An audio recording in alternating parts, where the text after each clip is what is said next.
পৌরসভা নির্বাচনকে ঘিরে তুঙ্গে প্রার্থীদের প্রচারণা। ব্যবসা বেড়েছে মাইকের দোকানদার ও অটো রিকশা চালকদের। ভালো মন্দের হিসেব করছেন ভোটাররা। ৪৪ বছরেও সম্পদের ন্যায্য হিসাব বুঝিয়ে দেয়নি পাকিস্তান। আমলাতান্ত্রিক ব্যর্থতাকে দায়ী করছেন বিশেষজ্ঞরা। বলছেন, কূটনৈতিক তৎপরতার মাধ্যমে পাওনা আদায় সম্ভব। সেচের ক্ষেত্রে ক্রমেই জনপ্রিয় হয়ে উঠছে সৌর বিদ্যুৎ চালিত সোলার পাম্প প্রকল্প। আমদানি নির্ভরতা কমিয়ে সোলার সরঞ্জামাদি দেশি উৎপাদনের তাগিদ বিশেষজ্ঞদের। এবং প্রবৃদ্ধি অর্জনের ক্ষেত্রে অতীতের সব রেকর্ড ছাড়িয়েছে চট্টগ্রাম বন্দর। রাজনৈতিক অস্থিরতা সত্ত্বেও গত 11 মাসে হ্যান্ডেলিং 18.5 লাখ টিউএস কন্টেইনার।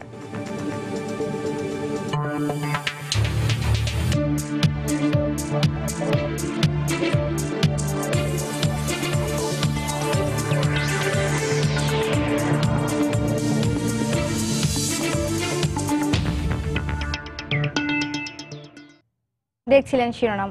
আমন্ত্রণ জানাচ্ছি দেশ ও দেশের বাইরের অর্থ বাণিজ্যের নানা খবর নিয়ে আমাদের নিয়মিত আয়োজন এ সময়ের বাণিজ্যে। আর আপনাদের সঙ্গে আছি আমি নাজিয়া শাকুর। দর্শক, শুরুতেই পৌরসভা নির্বাচনের খবর। রাজশাহী, নওহাটা ও কাটাখালী পৌরসভা নির্বাচনকে ঘিরে প্রার্থীদের প্রচারণা এখন তুঙ্গে। পাড়া মহল্লা আর মোড়ে মোড়ে চলছে মাইকিং। এতে ব্যবসা বেড়েছে মাইকের দোকানদার ও অটো রিকশা চালকদের। তবে মাইকিং করে প্রার্থীদের যে গুণগান করা হচ্ছে তাতে কান দিচ্ছেন না ভোটাররা। আর এতে যাতে বাড়াবাড়ি কোনো কিছু না হয় সেদিকে নজর রাখছেন রিটার্নিং অফিসার হাবিবুর রহমান পাপ্পুর তোলা ছবিতে বিস্তারিত জানাচ্ছেন রাকিবুল হাসান। আসন্ন পৌরসভা নির্বাচনে রাজশাহী অঞ্চলে একটু বেলা গড়াতেই মাইকিং এর দোকানগুলোতে চলে প্রার্থীদের প্রচারণার জন্য মাইকিং এর প্রস্তুতি।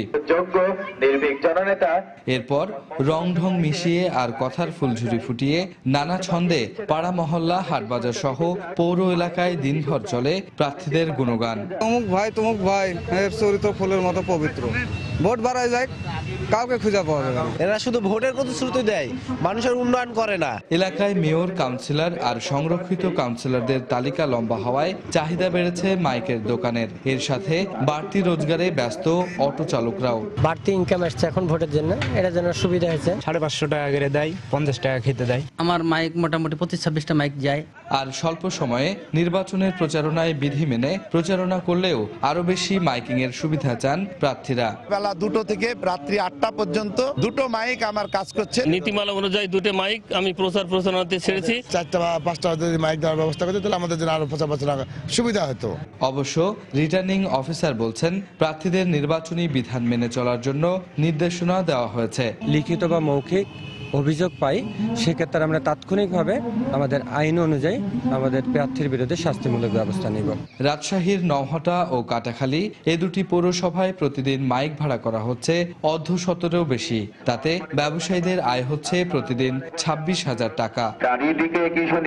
রাকিবুল হাসান, সময় সংবাদ, রাজশাহী। আর মাত্র 10 দিন, তারপরই পৌরসভা নির্বাচন।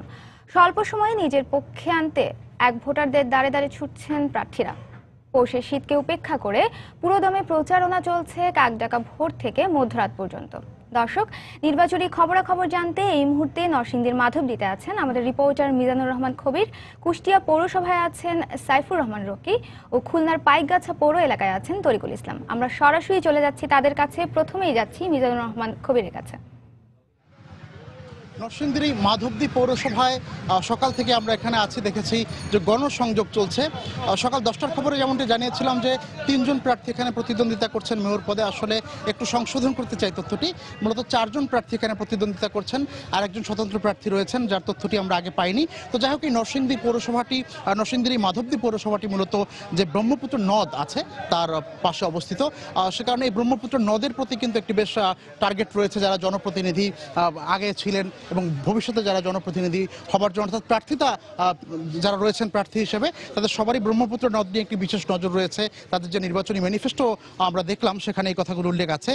কেননা এই ব্রহ্মপুত্র নদকে যদি ড্রেজিং করা না হয় বা নাব্যতা বজায় না রাখা হয় তাহলে এই মাধবদী পৌরসভাটা জলাবদ্ধতার শিকার হবে।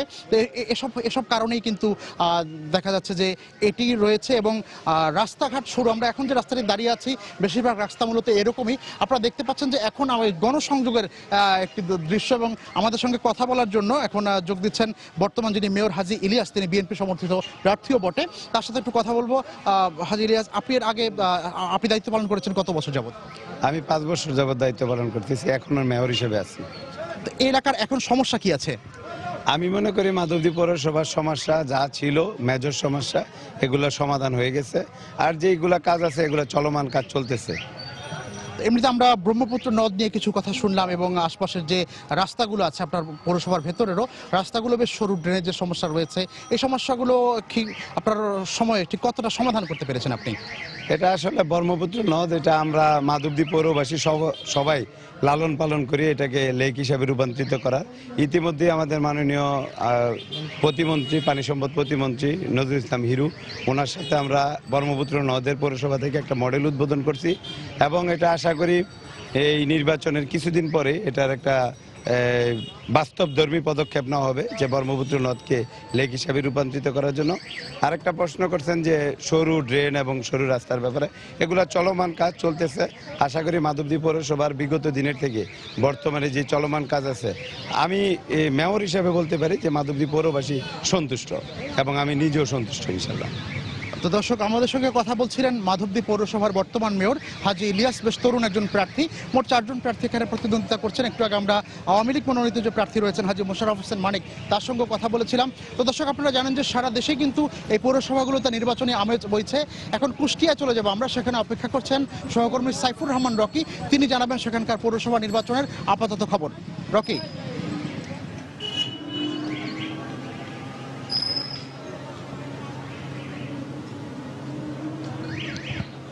কবির, আপনাকে ধন্যবাদ। মূলত কুষ্টিয়ার 5টি পৌরসভায় এই নির্বাচন অনুষ্ঠিত হচ্ছে। এই নির্বাচনকে কেন্দ্র করে উৎসবমুখর পরিবেশ বিরাজ করছে ভোটার এবং প্রার্থীদের মাঝে। সকাল থেকে কিন্তু শীত উপেক্ষা করে প্রচার প্রচারণায় নেমে পড়েছেন প্রার্থীরা, এবং ভোটারদেরকে বিভিন্ন প্রতিশ্রুতি দিয়ে তারা কিন্তু ভোট প্রার্থনা করছেন।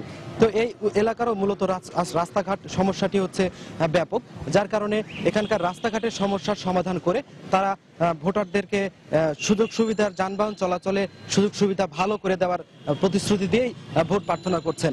আমরা এখানে আসার পরপর দেখেছি যে সকাল থেকে বেশ কিছু প্রার্থীকে আমরা দেখেছি যে তারা কিন্তু নেমে পড়েছেন, এবং ভোটারদের সাথে তাদের কুশল বিনিময় করে আগামী 30শে ডিসেম্বরের পৌরসভা নির্বাচনে তারা ভোট প্রার্থনা করছেন। কুষ্টিয়া 5টি পৌরসভা নির্বাচন অনুষ্ঠিত হচ্ছে। একটি হলো কুষ্টিয়া সদর, কুমারখালী, খোকসা, ভেড়ামারা এবং মিরপুর, এই 5টি পৌরসভায়। আমি একটু আপনাকে তথ্য দিয়ে রাখি যে কুষ্টিয়া সদরে মোট ভোটার রয়েছে 1,32,578 জন, এবং খোকসায় রয়েছে ভোটার সংখ্যা 12,809 জন, এবং কুমারখালীতে রয়েছে মোট ভোটার 16,599 জন, আর রয়েছে ভেড়ামারায় মোট ভোটার রয়েছে 16,714 জন। এছাড়াও মিরপুরে রয়েছে 15,759 জন ভোটার। তো এই পৌরসভাতে কিন্তু আমরা সকাল থেকে দেখেছি, আমরা এখনো আপনাদেরকে সরাসরি দেখানোর চেষ্টা করছি যে একজন কাউন্সিলর প্রার্থী তিনি ভোটারদের দ্বারে দ্বারে যাচ্ছেন এবং তাদের কাছে ভোট প্রার্থনা করছেন।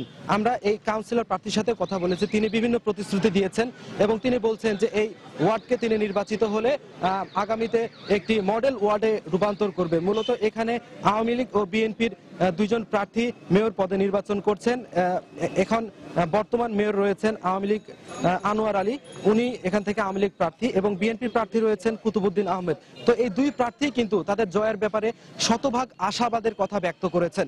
এছাড়াও আমরা বেশ কিছু কাউন্সিলর প্রার্থীর সাথে কথা বলেছি। মূলত এটি 27.75 বর্গ কিলোমিটারের এই আয়তনের এই পৌরসভায় মূলত উন্নয়নের ছোঁয়া লাগিয়ে ভোটারদের কাছে ভোট চাচ্ছেন। তো এই ছিল আমার কাছে কুষ্টিয়া পৌরসভা নির্বাচনের খবর। এখন আমরা চলে যাচ্ছি আমাদের সহকর্মী তরিকুল ইসলামের কাছে খুলনায়।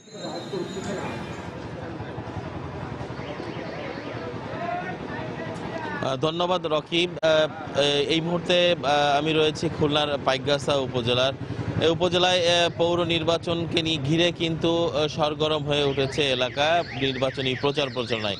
তো আমরা সকাল থেকে যেটি দেখেছি যে প্রচণ্ড শীতকে উপেক্ষা করে এখানকার প্রার্থীরা কিন্তু তারা দ্বারে দ্বারে ভোট প্রার্থনা করছেন এবং তারা ভোটারদের বিভিন্ন প্রতিশ্রুতি দিয়ে তারা ভোট আনার যে চেষ্টা বা ভোট ভোটারদের মন জয় করার চেষ্টা করছেন। তো আমরা এই মেয়র নির্বাচনে 3 জন প্রার্থী এখানে প্রতিদ্বন্দ্বিতা করছেন। সেলিম জাহাঙ্গীর আওয়ামী লীগের নৌকা প্রতীক নিয়ে তিনি প্রতিদ্বন্দ্বিতা করছেন এবং জিএম আব্দুল সত্তার বিএনপির ধানের শীষ প্রতীক নিয়ে। স্বতন্ত্র প্রার্থী হিসেবে আছেন অ্যাডভোকেট আব্দুল মজিদ নারকেল গাছ প্রতীক নিয়ে। এছাড়া কাউন্সিলর প্রার্থী রয়েছেন এখানে 34 জন এবং সংরক্ষিত আসনের কাউন্সিলর প্রার্থী আছে 5 জন। তো আমরা একটু বলে রাখি যে পৌরসভা পাইকগাছা পৌরসভা 96 সালে যে যাত্রা শুরু করেছিল, 12,685 জন ভোটার রয়েছে এখানে। এর মধ্যে 6,315 জন পুরুষ এবং 6,370 জন নারী ভোটার রয়েছে। তো আমরা সকালে এসে যে দৃশ্যটি আমরা দেখেছি যে বর্তমান রাজনৈতিক প্রেক্ষাপটে যে জিনিসটির অভাব, সেটি হচ্ছে যে পরস্পর শ্রদ্ধাবোধ বা পরস্পর রাজনৈতিক যে শিষ্টাচার সেটা কিন্তু এখানে এসে দেখেছি। এবং আমরা দুই প্রার্থীকে দেখেছি একসঙ্গে তারা প্রচারণা চালাচ্ছেন পাশাপাশি, এবং এখানে এসে তারা তাদের নিজেদের পরস্পরকে আলিঙ্গন করেছেন এবং তাদের প্রতীক বিনিময় করেছেন দুইজনের মধ্যে। এই দৃশ্যটা আমরা এখানে এসে দেখেছি এবং এর মধ্য থেকেও কিন্তু তারা তাদের যে ব্যক্তিগত প্রচার প্রচারণা নিয়ে অভিযোগ রয়েছে, মৌখিক অভিযোগ, সেগুলোও কিন্তু তারা করছেন। এবং আমরা দেখেছি যে এখানকার ভোটাররা তারা কিন্তু স্থানীয় যে সমস্যাগুলো অন্যান্য পৌরসভায় রয়েছে সেই পৌরসভার মতো বাসীর মতো এখানকার পৌরবাসীরাও কিন্তু তারা তাদের দাবি দাওয়াগুলো উত্থাপন করেছেন, যেমন রাস্তাঘাট, এখানকার জলবদ্ধতা, বিনোদনের জন্য পার্ক, খেলার জন্য খেলার মাঠ, এরকম আরো অনেক দাবি কিন্তু উঠে আসছে এখানকার স্থানীয় ভোটারদের কাছ থেকে। এবং প্রার্থীরাও কিন্তু তারা তাদের যে ভোটারদের যে দাবিগুলো এবং ভোটের আগে যে দাবিগুলো ভোটারদের কাছ থেকে উঠে আসে সেই দাবির প্রতি তারাও কিন্তু তাদের নেতিবাচক মনোভাব দেখিয়ে কিন্তু তারা ভোটারদের কাছে যাচ্ছেন এবং ভোটারদের কাছে ভোট প্রার্থনা করছেন। তো এই ছিল আমার কাছে নাজিয়া খুলনার পাইকগাছা পৌর এলাকা থেকে নির্বাচনী খবরের সর্বশেষ। ফিরে যাচ্ছি স্টুডিওতে। দর্শক, দেশের বিভিন্ন প্রান্ত থেকে আসন্ন পৌরসভা নির্বাচনের প্রচারণার খবর জানছিলাম আমাদের সহকর্মী মিজানুর রহমান কবির, সাইফুর রহমান রকি এবং তরিকুল ইসলামের কাছ থেকে। পেরিয়ে গেছে 44 বছর, এখনো আমাদের সম্পদের ন্যায্য হিস্সা বুঝিয়ে দেয়নি পাকিস্তান। বাংলাদেশ সরকার বিভিন্ন সময় সম্পদ ফিরিয়ে দেওয়ার দাবি তুললেও পাকিস্তান নানা কৌশলে তা এড়িয়ে গেছে। সম্প্রতি দোসর বন্ধুদের বিচারে পাকিস্তানের নাখোশ ভঙ্গি নতুন করে ভাবনা এনেছে পাকিস্তানের কাছে পাওনার বিষয়টি। বিশেষজ্ঞরা সম্পদ ফিরিয়ে আনার জোর দাবি জানিয়ে বলছেন, আন্তর্জাতিক কূটনৈতিক তৎপরতার মাধ্যমে খুব সহজেই সমাধান করা যায় বিষয়টি। তরিকুল ইসলাম সৌরভের রিপোর্ট। 24 বছরের অর্থনৈতিক বঞ্চনা পেরিয়ে আমরা আমাদের স্বাধীনতা পেয়েছিলাম। তবে যুদ্ধ শেষ হলেও বাংলাদেশের বঞ্চিত হওয়ার ইতিহাস শেষ হয়নি এখনো। পাকিস্তান আমাদের সম্পত্তির হিসেব বুঝিয়ে দেয়নি আজও। 1974 সালে পাকিস্তানের তৎকালীন প্রেসিডেন্ট জুলফিকার আলী ভুট্টো ঢাকা সফরে এলে বঙ্গবন্ধু শেখ মুজিবুর রহমান $4,000 মিলিয়ন পাওনা দাবি করে। তখন ডলারের মূল্য ছিল 8 টাকা, 44 বছরে যা দাঁড়িয়েছে 80 টাকায়। এর মানে পাকিস্তানের কাছে আমাদের এখনকার পাওনা 10 গুণ বেশি হয়ে $40,000 মিলিয়ন হয়েছে, যা টাকার অঙ্কে 32,000 কোটি টাকা। এছাড়াও দেশি বিদেশি বেশ কিছু গবেষণাপত্রের হিসেব অনুযায়ী বাংলাদেশ পাকিস্তানের কাছে তৎকালীন হিসেবে প্রায় 4,000 কোটি টাকা পাওনা রয়েছে। পাকিস্তানে চাপিয়ে দেওয়া যুদ্ধে আমাদের ক্ষয়ক্ষতির পরিমাণ নির্ধারণ করা হয় 1,249 কোটি টাকা, জাতিসংঘের হিসেবে যা $12 লক্ষ। এই অবস্থায় বিশেষজ্ঞরা বলছেন সম্পত্তির দাবি উপস্থাপনের সময় শেষ হয়নি এখনো। বাংলাদেশ সরকার 78 সালের ভেতরেই সমস্ত ঋণ দিয়ে দিয়েছে দাতা দেশগুলোকে, এই শর্তে যে বাংলাদেশ পাকিস্তানের কাছ থেকে প্রাপ্য সম্পদের হিসাব পাবে। আমরা তখন জনসংখ্যার দিক থেকে 54% ছিলাম, সেই হিসেবে আমরা 54% সম্পত্তি দাবি করতে পারি। বঙ্গবন্ধু শেখ মুজিবুর রহমান কমনওয়েলথ সম্মেলনে এটা তোলার পর আজ পর্যন্ত এই দাবি আর কেউ তোলেনি। তবে নীতিগতভাবে আন্তর্জাতিক আইন অনুযায়ী এটা তোলার সুযোগ এখনো আছে। অন্যদিকে পাওনার বিষয়টি উপস্থাপিত না হওয়াকে আমলাতান্ত্রিক ব্যর্থতা বলে মনে করেন এই আন্তর্জাতিক সম্পর্ক বিশ্লেষক। আন্তর্জাতিক আইনে কিন্তু স্পষ্ট বলা আছে যে পাওনা দিতে ওই রাষ্ট্র বাধ্য। ফলে এই আইনটাকে ব্যবহার করে আমরা দ্বিপাক্ষিকভাবে আমরা কিন্তু পাওনা আদায় করতে পারি। আমাদের আমলাতান্ত্রিক একটা বড় ব্যর্থতা, এই ন্যায্য দাবিটি সঠিকভাবে সঠিক সময়ে উপস্থাপন করতে পারেননি। দাবি আদায়ে জনমত গঠনের দিকে দৃষ্টি দেওয়ার কথা বললেন সংশ্লিষ্টরা। এখনো আমি মনে করি যে সময় ফুরিয়ে যায়নি। তরিকুল ইসলাম সৌরভ, সময় সংবাদ, ঢাকা। আবারও পৌর নির্বাচন প্রসঙ্গ। পৌরসভা নির্বাচনে সুষ্ঠু পরিবেশ নিশ্চিত করতে আইন শৃঙ্খলা রক্ষাকারী বাহিনীর সঙ্গে বৈঠক শুরু হয়েছে নির্বাচন কমিশনের। দর্শক, এই মুহূর্তে রাজধানীর বিয়াম মিলনায়তনের সামনে আছেন আমাদের রিপোর্টার রাশেদ লিমন। বৈঠকের খবর জানতে সরাসরি চলে যাচ্ছি তার কাছে। নাজিয়া, যেমনটি বলছিলেন যে পৌরসভা নির্বাচন আসছে, পৌরসভা নির্বাচনের আইন শৃঙ্খলা পরিস্থিতি, পুরো নির্বাচন প্রক্রিয়া সুষ্ঠুভাবে নিয়ন্ত্রণের জন্যই আসলে এই নির্বাচন কমিশন আইন শৃঙ্খলা বাহিনী সহ সংশ্লিষ্টদের সঙ্গে বৈঠকে বসেছেন এবং কিছুক্ষণ আগেই 11টা নাগাদ বৈঠক শুরু হয়েছে। যদিও এবারের বৈঠকটি নির্বাচন কমিশনের বাইরে এই বিএমের অডিটোরিয়ামে হচ্ছে, যেহেতু একই সঙ্গে প্রায় 235টি পৌরসভায় নির্বাচন হচ্ছে, সেক্ষেত্রে সংশ্লিষ্ট লোকজন একটু বেশি হওয়ার কারণেই আসলে এই বিকল্প ব্যবস্থা হিসেবে এই বিএমএ এবারের আইন শৃঙ্খলা বাহিনীর বৈঠকটি হচ্ছে। এবং বৈঠকে এরই মধ্যে আসলে পুলিশের পক্ষ থেকে পুলিশের আইজিপি, র্যাবের প্রধান, বিজিবির প্রধান, কোস্ট গার্ডের প্রধান সহ সংশ্লিষ্ট পৌরসভা রিটার্নিং অফিসার, সহকারী রিটার্নিং অফিসার এবং এছাড়াও সংশ্লিষ্ট পৌরসভার যে আইন শৃঙ্খলা বাহিনীর ঊর্ধ্বতন কর্মকর্তারা ছাড়াও নির্বাচন কমিশনের প্রধান নির্বাচন কমিশনার সহ পুরো নির্বাচন কমিশন এবং নির্বাচন কমিশনের সচিবরা এই আইন শৃঙ্খলা বাহিনীর সঙ্গে এই মিটিংয়ে এই যে এই বৈঠকে তারা বসেছেন। এবং এই বৈঠকে আসলে মূলত এই পৌরসভা নির্বাচন পরিচালনা কিভাবে করা হবে এবং এক্ষেত্রে আইন শৃঙ্খলা বাহিনীর ভূমিকা কি হবে এবং তারা কিভাবে যে কোনো ধরনের পরিস্থিতি স্বাভাবিকভাবে সুষ্ঠু একটি নির্বাচন তুলে নিতে তাদের যে করণীয়, সেই করণীয় নির্ধারণী আসলে তারা এখানে বসবেন। এছাড়া আমরা দেখেছিলাম যখনই আসলে এই পৌরসভা নির্বাচনের তফসিল ঘোষণা করা হয়, তখনই কিন্তু আমরা দেখছিলাম যে বিভিন্ন নিরাপত্তা বিশ্লেষক কিংবা স্থানীয় সরকার বিশেষজ্ঞ তারা বলছিলেন যে এবার নির্বাচন এতগুলো পৌরসভা একসাথে নির্বাচন করতে গেলে আসলে যেটি হয় আইন শৃঙ্খলা পরিস্থিতি নিয়ন্ত্রণে রাখা হয়তো বা সঠিকভাবে সম্ভব হবে না বলে তারা আশঙ্কা করছিলেন। তো সেই বিষয়গুলো নিয়েই আসলে এর মূল একটি কারণও আছে। আমরা যতদূর জানি যে বেশ কিছুদিন ধরেই বেশ কয়েকটা ঘটনার প্রেক্ষিতে পরপর বিদেশি হত্যা এবং কয়েকটি জঙ্গি তৎপরতার ফলে কিন্তু দেশে আইন শৃঙ্খলা বাহিনীর সদস্যরা কিন্তু এখন আসলে সার্বিক আইন শৃঙ্খলা পরিস্থিতি নিয়ন্ত্রণে তারা ব্যস্ত রয়েছে। এছাড়া আপনি জানেন যে ফ্রান্সে একটি জঙ্গি ঘটনার পরে পুরো বিশ্বজুড়ে যে একটি আলোড়ন তৈরি হয়, এর ফলে কিন্তু আমাদের বাংলাদেশে যে বিভিন্ন গুরুত্বপূর্ণ স্থাপনা সহ বিভিন্ন গুরুত্বপূর্ণ জায়গায় কিন্তু অতিরিক্ত নিরাপত্তা জোরদার করা হয়েছে, যার ফলেই যে আইন শৃঙ্খলা বাহিনীর সদস্য ছাড়াও যারা নিরাপত্তা বিশ্লেষক আছেন তারা কিন্তু বারবারই বলছিলেন যে এতগুলো পৌরসভা নির্বাচন করতে গেলে হয়তো আইন শৃঙ্খলা বাহিনীর সদস্যদের সংখ্যা আসলে কম পড়ে যেতে পারে। তো এই সব কিছু মিলিয়ে যদিও কমিশন বলছিলেন যে তারা সবকিছু ভেবে চিন্তেই আসলে এই নির্বাচনের সিদ্ধান্ত নিয়েছেন, যদিও এই সিদ্ধান্ত তারা যেহেতু সবগুলো পৌরসভারই মেয়াদ উত্তীর্ণ হয়ে গেছে, তবে সে কারণেই আসলে তাদের নির্বাচনটি করতেই হবে। এবং তারা বলছিলেন যে আইন শৃঙ্খলা বাহিনীর সঙ্গে বৈঠক করেই আসলে তারা পুরোপুরি কিভাবে কি নেওয়া হবে এবং আইন শৃঙ্খলা বাহিনী কিভাবে কতদিন থাকবে তারা মাঠে। স্বাভাবিকভাবে আমরা যেটা দেখি যে নর্মালি নির্বাচনের আগের 2 দিন এবং নির্বাচনের পরের 2 দিন, কারণ নির্বাচন পরবর্তী যে আইন শৃঙ্খলা পরিস্থিতি নিয়ন্ত্রণে রাখতেও কিন্তু তারা মাঠে থাকেন। এবং সেক্ষেত্রে এবার এখানে আরও একটি ব্যাপার আছে, যেমন 30 তারিখ নির্বাচন এবং তার পরের দিনই কিন্তু 31 আসলে ডিসেম্বরের 31 তারিখ নতুন বছরকে 2016 বরণ করে নিতে আসলে আমরা জানি যে 31 নাইটের যে শৃঙ্খলা পরিস্থিতি নিয়ন্ত্রণেও কিন্তু আমরা দেখি বিশেষ করে রাজধানী ঢাকা, চট্টগ্রাম, কক্সবাজার সহ যে শহরগুলো রয়েছে, বিশেষ করে বিভাগীয় শহরগুলোতে কিন্তু আসলে দেখি আমরা আইন শৃঙ্খলা বাহিনীর সদস্যদের ব্যস্ত থাকতে তাদের এই 31 কেন্দ্রিক যে কোনো ধরনের অপ্রীতিকর ঘটনা মোকাবেলা ক্ষেত্রে। সেক্ষেত্রে সব কিছু মিলে আসলে কি পরিমাণ আইন শৃঙ্খলা বাহিনীর সদস্য পাচ্ছে এবং আইন শৃঙ্খলা বাহিনীর সদস্যদের ভূমিকা আসলে কেমন হবে এবং এই সব কিছু মিলে আসলে এই মিটিংটি হচ্ছে। তো মিটিংটা এখনো চলছে, এরপর মিটিং থেকে বের হলে আসলে আমরা প্রধান নির্বাচন কমিশনার হয়তো আমাদের সঙ্গে কথা বলবেন, তখনই আসলে এর সম্পর্কে আরো পুরোপুরি বিস্তারিত জানাতে পারবো। নাজিয়া, এই ছিল এখনকার মতো আমার কাছে সর্বশেষ।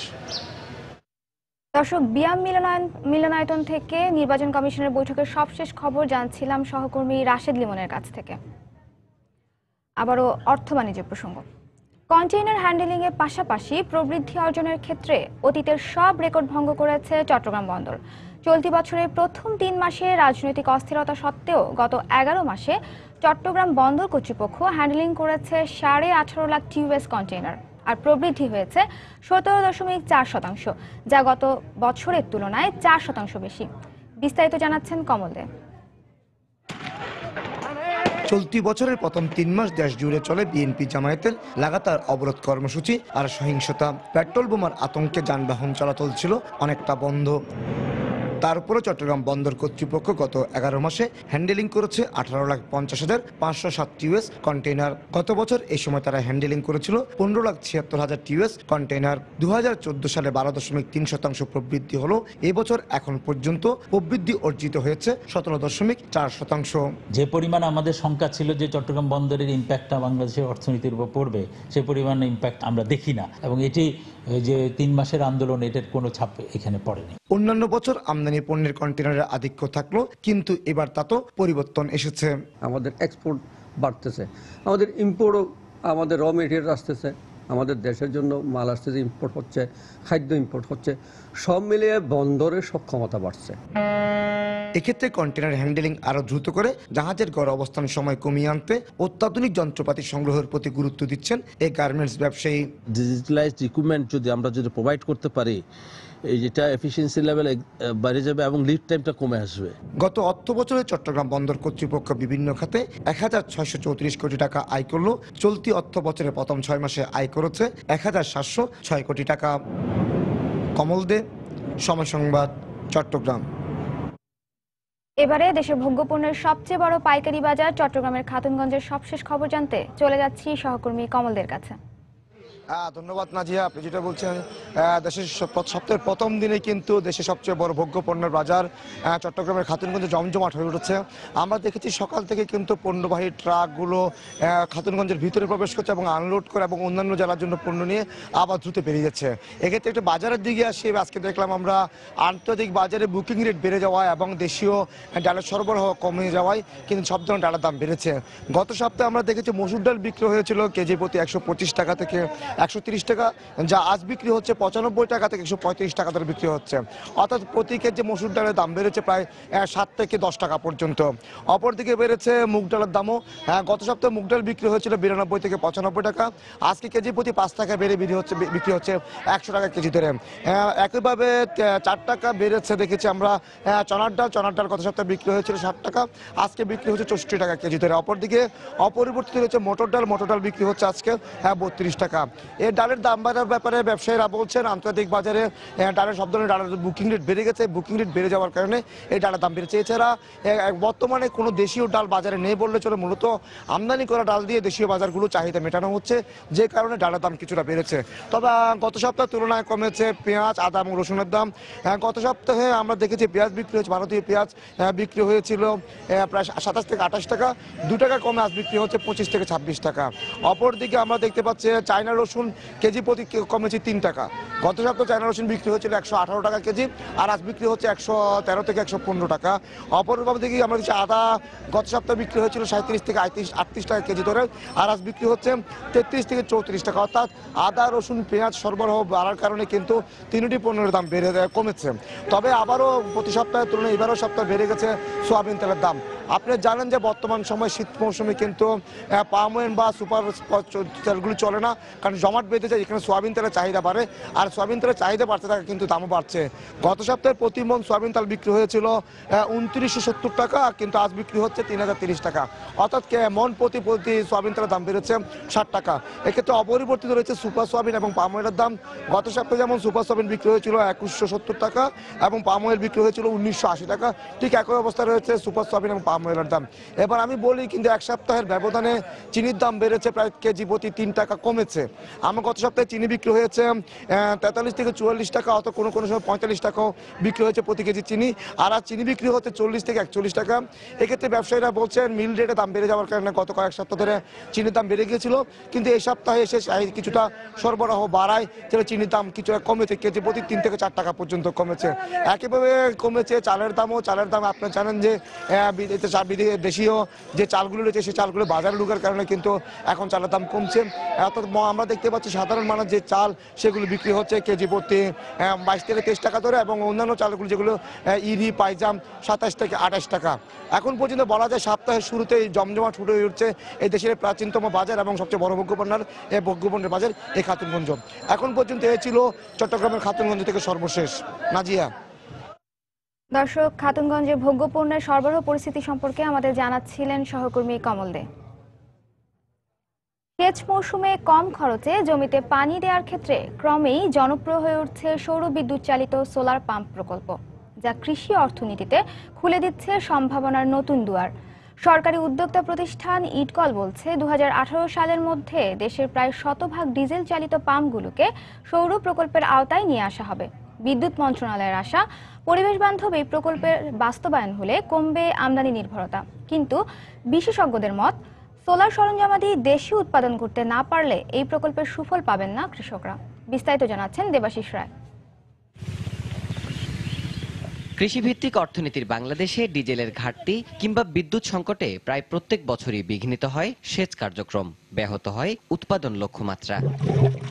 সেচ সমস্যা দূর করতে সরকারি আর্থিক প্রতিষ্ঠান ইটকল এরই মধ্যে দেশব্যাপী ফসলি জমিতে স্থাপন করেছে প্রায় 200-রও বেশি সোলার পাম্প। এমনই একটি প্রকল্প চলছে ঢাকার ধামরাই এলাকার এই মাঠে, যেখানে 7.5 কিলোওয়াটের 2টি পাম্প দিয়ে সেচ কার্যক্রম চলছে প্রায় 100 বিঘা জমিতে। ডিজেল বা বিদ্যুতের চেয়ে এতে খরচ কম বলে আশার আলো দেখছেন চাষিরাও। তেল কিনে এনে তো পানি দর লাগবো, ওটাই সমস্যা, এটার কোনো সমস্যা নাই। সকাল 6টা থেকে সন্ধ্যা 6টার মধ্যে আমরা পানি কন্টেন্ট পাইতেছি আর কি। প্রতি ডিসিমেলে ধরেন 60 টাকা কম লাগতেছে। এই বছর যদি এই মেশিন দিয়ে করি তাহলে আমাকে খরচ কম হবে। কৃষকের উৎসাহকে পুঁজি করে ইটকলের আশা 2018 সালের মধ্যে ডিজেল চালিত পাম্পগুলোকে প্রায় পুরোপুরি প্রতিস্থাপন করা সম্ভব। সবার ভিতরে একটা আনন্দের জোয়ার বইতেছে, সেই জন্য তারা চাচ্ছে একক উদ্যোগে সোলার পাম্প দেওয়া যায় কিনা। 1550টা সিস্টেম করতে সমর্থ হব 2018 সালের মধ্যে। 200 পাম্প অপারেশনে আছে, এগুলো কিন্তু পানি সরবরাহ করছে। অন্যদিকে এমন প্রকল্পে জ্বালানিতে আমদানি নির্ভরতা কমে আসার সম্ভাবনা দেখছে বিদ্যুৎ মন্ত্রণালয়। বাংলাদেশে 13 লক্ষের উপরে ডিজেল চালিত ইরিগেশন পাম্প আছে। এই সমস্ত পাম্পগুলিতে যদি আমরা সৌরশক্তি ব্যবহার করতে পারি তাহলে একদিকে আমাদের ডিজেল সাশ্রয় হবে, অন্যদিকে এটা পরিবেশের জন্য অনেক ভালো। তবে জ্বালানি বিশেষজ্ঞরা মত দিচ্ছেন, এই প্রকল্পের সফলতা ধরে রাখতে হলে সৌর পাম্পের সরঞ্জামাদি আমদানি নয়, উৎপাদন করতে হবে দেশেই। এগুলি ইম্পোর্ট নির্ভর, বিদেশ থেকে নিয়ে এসে এখানে বসাচ্ছে। আমার কাছে মনে হয় যে এই দেশীয় প্রযুক্তিগুলিকেই প্রমোট করতে হবে এবং ছোট ছোট আকারের যদি আমরা ইরিগেশন সিস্টেম তৈরি করতে পারি তাহলে এবং এগুলি দিয়ে সমস্ত দেশে ছড়িয়ে দেওয়া যাবে। সেচ মৌসুমে ফসল উৎপাদনে ডিজেল পাম্পের জায়গায় সোলার পাম্প স্থাপন করা গেলে বছরে প্রায় 10 লাখ টন জ্বালানি তেল সাশ্রয় করা সম্ভব। কোনো জীবাশ্ম জ্বালানি নয়, বরং প্রকৃতির উদার হাতে বিলিয়ে দেয়া সূর্যের আলোই এমন সোলার পাম্পগুলোর মূল চালনা শক্তি। বিশ্লেষকরা বলছেন, বাংলাদেশের প্রতিটি ফসলি জমিতে এমন পাম্প স্থাপন করা হলে প্রতি বছর বাংলাদেশের বিদ্যুৎ সাশ্রয় হবে প্রায় 2000 মেগাওয়াট। দেবাশিস রায়, সময় সংবাদ, ধামরাই, ঢাকা। যুক্তরাজ্যের সম্মানজনক সক্রেটিস অ্যাওয়ার্ড পেয়েছে দেশের তৈরি পোশাক খাতের অন্যতম সফল প্রতিষ্ঠান Sharmin group. European business assembly EB এর দ্য অক্সফোর্ড কমিটি সম্প্রতি এ পুরস্কার প্রদান করে। এ সময় প্রতিষ্ঠানের ব্যবস্থাপনা পরিচালক ইসমাইল হোসেনকে ম্যানেজার্স অব দ্য ইয়ার হিসেবে সম্মাননা দেওয়া হয়। এর ফলে আগামী 5 বছর বাণিজ্যিক প্রয়োজনে ইবি এর ট্রেডমার্ক ব্যবহারের লাইসেন্স পেল শারমিন গ্রুপ। এছাড়া শারমিন গ্রুপকে যুক্তরাজ্যের Thames valley chamber of commerce গ্রুপের সদস্যপদও দেওয়া হয়।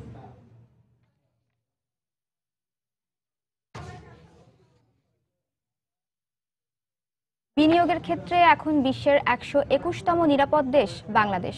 সম্প্রতি একটি রিপোর্টে এ তথ্য প্রকাশ করেছে ফোর্বস ম্যাগাজিন। রিপোর্টে বলা হয়, বাংলাদেশের প্রবৃদ্ধির গড় হার 6.3%, মাথাপিছু আয় $3,400, মোট ঋণের পরিমাণ জিডিপির 24%, বেকারত্ব হার 5% এবং মূল্যস্ফীতি 7%। প্রবৃদ্ধির ধারা ইতিবাচক থাকায় এদেশে বিনিয়োগ ঝুঁকিমুক্ত বলেই মনে করছে ফোর্বস কর্তৃপক্ষ। ফোর্বসের তালিকায় 122তম অবস্থানে রয়েছে নাইজেরিয়া। তবে প্রতিবেশী দেশ ভারত ও শ্রীলঙ্কা এই তালিকায় বাংলাদেশের চেয়ে এগিয়ে আছে। 11টি সূচকের বিবেচনায় 144টি দেশের উপর এই জরিপ করে ফোর্বস ম্যাগাজিন। গেল সপ্তাহে বিভিন্ন মন্ত্রী, ব্যবসায়ী ও বিশিষ্ট ব্যক্তিরা দেশের অর্থনীতি নিয়ে বিভিন্ন গুরুত্বপূর্ণ বক্তব্য দিয়েছেন। আর এসব বক্তব্য নিয়েই আমাদের এবারের আয়োজন।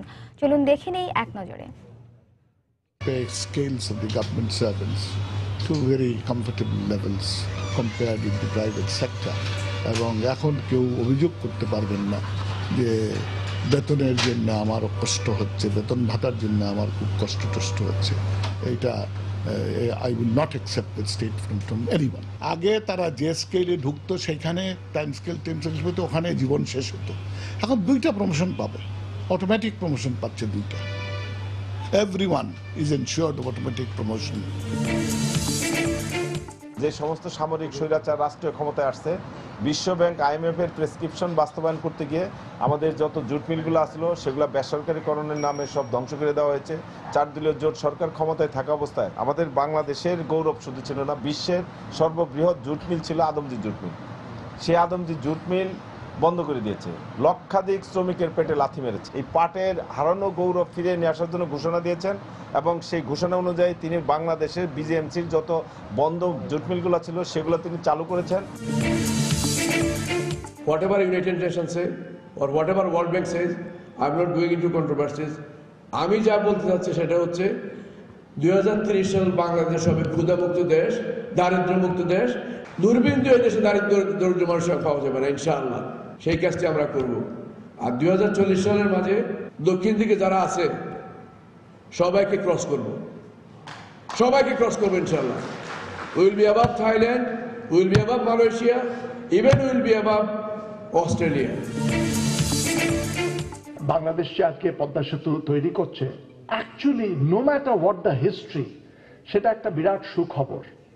বিকজ আজকে নিজের পায়ে দাঁড়িয়ে করার মানে তার জন্য ওয়ার্ল্ড ব্যাংকের সঙ্গে সম্পর্কটা in some wedge is more mature, যেটাতে আমরা আরো বেশি পার্টনারশিপ পর্যায়ে এবার একসঙ্গে কাজ করতে পারি। সাধারণ মানুষ যদি সেটা সিরিয়াসলি নেয় যে আমাদের দেশ উন্নতি করছে, এটা আমাদের সবার উন্নতি, then it will give you a politically stable country, and politically stable hole indeed you will get more foreign direct investment coming in and investment itself will go up.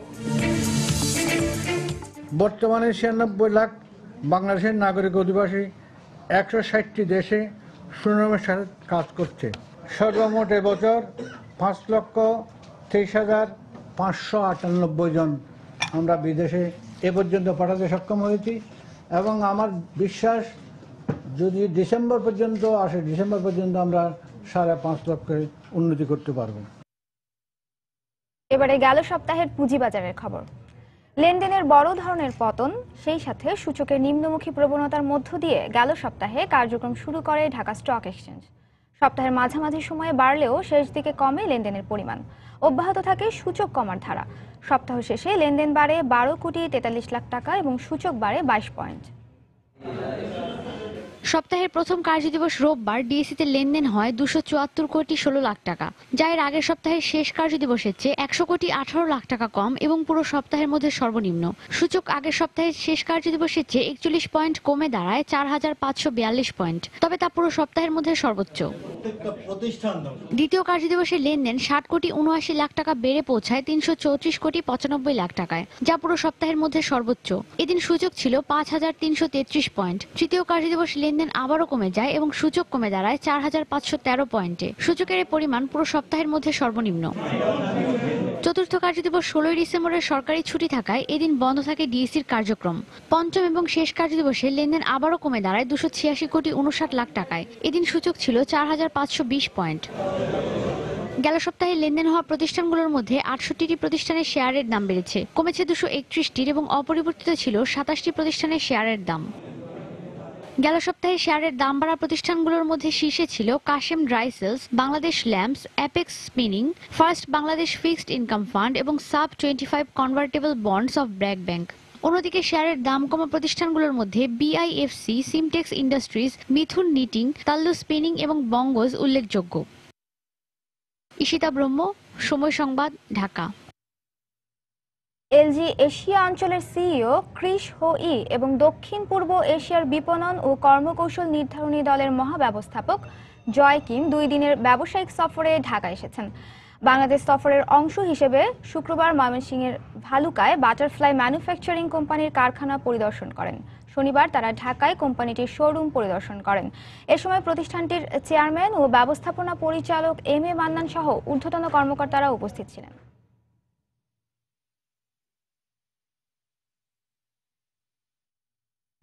অপরিশোধিত জ্বালানি তেল রপ্তানিতে 40 বছরের নিষেধাজ্ঞা তুলে নেওয়ার বিষয়ে মার্কিন সিনেটে একটি বিল পাশ হয়েছে।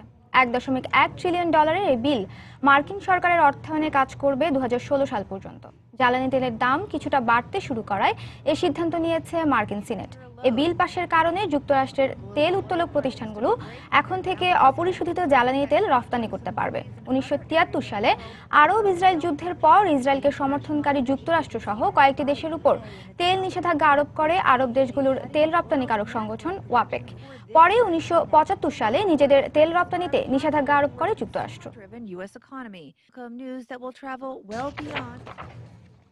এদিকে জ্বালানি তেলের দরপতনের কারণে রাশিয়ার অর্থনীতির অবস্থা চলতি বছর ভয়াবহ পর্যায়ে পৌঁছেছে বলে মন্তব্য করেছেন রুশ প্রেসিডেন্ট ভ্লাদিমির পুতিন। সম্প্রতি রাশিয়ায় এক সংবাদ সম্মেলনে তিনি আরও বলেন, জ্বালানি তেলের দাম $50 ধরে যদি রাশিয়ার 2016 সালের বাজেট প্রস্তাব করা হয় সেটা বেশ বিপজ্জনক হবে। জ্বালানি তেল প্রাকৃতিক গ্যাসের মতো সম্পদের উপর রুশ অর্থনীতি নির্ভরশীল হওয়ায় জ্বালানি তেলের দরপতনের কারণে রাশিয়ার প্রবৃদ্ধি ক্ষতিগ্রস্ত হয়েছে।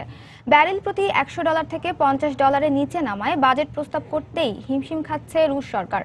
বর্তমানে 3.7% জিডিপি নিয়ে রাশিয়ার মূল্যস্ফীতি 12.3%। এ অবস্থায় বৈদেশিক মুদ্রার রিজার্ভ স্বাভাবিক থাকলেও জ্বালানি তেলের দরপতন রুশ অর্থনীতিকে বিপর্যয়ের মুখে নিয়ে যেতে পারে বলে আশঙ্কা করছেন পুতিন।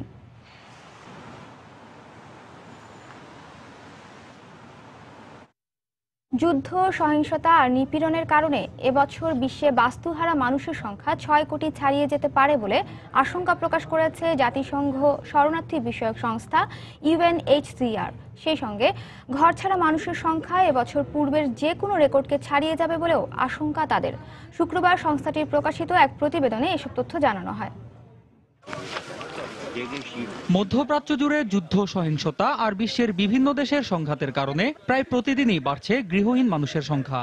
আর সব হারিয়ে নিঃস্ব এসব মানুষের অনেকেই নিজ দেশে থেকে গেলেও তাদের বেশিরভাগই আবার সীমান্ত অতিক্রম করে পাড়ি জমাচ্ছেন ইউরোপের বিভিন্ন দেশে। আগামী 20 জুন বিশ্ব শরণার্থী দিবসকে সামনে রেখে এবছরের প্রথম 6 মাসের পরিসংখ্যানের ভিত্তিতে শুক্রবার এক প্রতিবেদন প্রকাশ করে জাতিসংঘের শরণার্থী বিষয়ক সংস্থা UNHCR। এতে বলা হয়, যুদ্ধ ও সহিংসতার কারণে বর্তমানে বিশ্বে 122 জনের মধ্যে অন্তত একজন গৃহহীন। এভাবে চলতে থাকলে চলতি বছরে বাস্তুচ্যুত মানুষের সংখ্যা দাঁড়াবে 6 কোটিরও বেশি। এমনটাই আশঙ্কা করা হয় ওই প্রতিবেদনে। এদের মধ্যে অন্য দেশে আশ্রয় নিয়েছে প্রায় 2 কোটি 20 লাখ, যা 1992 সালের পর সবচেয়ে বেশি। বাস্তুচ্যুত মানুষের সংখ্যা প্রতিদিনই বাড়ছে। আশঙ্কার কথা হচ্ছে 2016 সালে এই পরিস্থিতি আরো প্রকট আকার ধারণ করবে। আর এই পরিস্থিতি সামাল দিতে ইউরোপীয় কাউন্সিলকে একটি বড় ধরনের পুনর্বাসন প্রকল্প হাতে নিতে হবে। যেসব মানুষ সবকিছু হারিয়ে আজ শরণার্থী হয়েছেন তাদের প্রতি সহনশীলতা দেখাতে হবে, কেননা পরিস্থিতি এর আগে কখনো এতটা খারাপ হয়নি। প্রতিবেদনে আরো বলা হয়, 2015-র প্রথম 6 মাসে বিশ্বজুড়ে গৃহহীন মানুষের সংখ্যা দাঁড়ায় প্রায় 3 কোটি 40 লাখ, যা 2014 সালের একই সময়ের তুলনায় প্রায় 20 লাখ বেশি। এর মধ্যে ইয়েমেনে গত মার্চ থেকে শুরু হওয়া গৃহযুদ্ধের কারণে এই দেশটিতে গৃহহীন মানুষের সংখ্যা সবচেয়ে বেশি বলেও জানানো হয় ওই প্রতিবেদনে। প্রতিদিন যে হারে মানুষ বাস্তুচ্যুত হচ্ছেন, যেভাবে মানুষ সাগরে প্রাণ হারাচ্ছেন, তা যদি দ্রুত সামাল দেওয়া না যায়, ভবিষ্যতে ইউরোপের দেশগুলো কিভাবে এই বিপুল সংখ্যক শরণার্থী ও আশ্রয় প্রার্থীদের পুনর্বাসনের ব্যবস্থা করবে তা নিয়ে আমি খুবই শঙ্কিত। সংস্থাটি আরো জানায়, বর্তমান পরিকল্পনা অনুযায়ী ইউরোপীয় ইউনিয়নভুক্ত 27টি দেশ প্রায় 1,60,000 শরণার্থীকে পুনর্বাসনের ব্যবস্থা করবে। আর এই পরিকল্পনার সঠিক বাস্তবায়ন না হলে পরিস্থিতি নিয়ন্ত্রণের বাইরে চলে যাবে বলেও ওই প্রতিবেদনে আশঙ্কা করা হয়েছে। অন্যয় কর্মকার, সময় সংবাদ। যান্ত্রিক ত্রুটির কারণে সড়ক দুর্ঘটনা ও প্রাণহানির ঘটনায় গাড়ি নির্মাতা প্রতিষ্ঠান ফিয়াট ক্রিসলারকে $7 কোটি জরিমানা করেছে যুক্তরাষ্ট্রের যোগাযোগ মন্ত্রণালয়। মন্ত্রণালয়ের রিপোর্টে বলা হয়, 2003 থেকে এখন পর্যন্ত বেশ কয়েকটি সড়ক দুর্ঘটনার কবলে পড়েছে ফিয়াট ক্রিসলারের গাড়িগুলো। এর আগে প্রতিষ্ঠানটিকে সব সড়ক দুর্ঘটনার রিপোর্টের বিস্তারিত যুক্তরাষ্ট্রের যোগাযোগ বিভাগের কাছে জমা দিতে বলা হলেও তাতে ব্যর্থ হয় ফিয়াট ক্রিসলার। তবে মার্কিন হাইওয়ে ট্রাফিক নিরাপত্তা অধিদপ্তর বলছে, বৈদ্যুতিক ব্যবস্থায় যান্ত্রিক ত্রুটির কারণে এ ধরনের দুর্ঘটনা ঘটছে।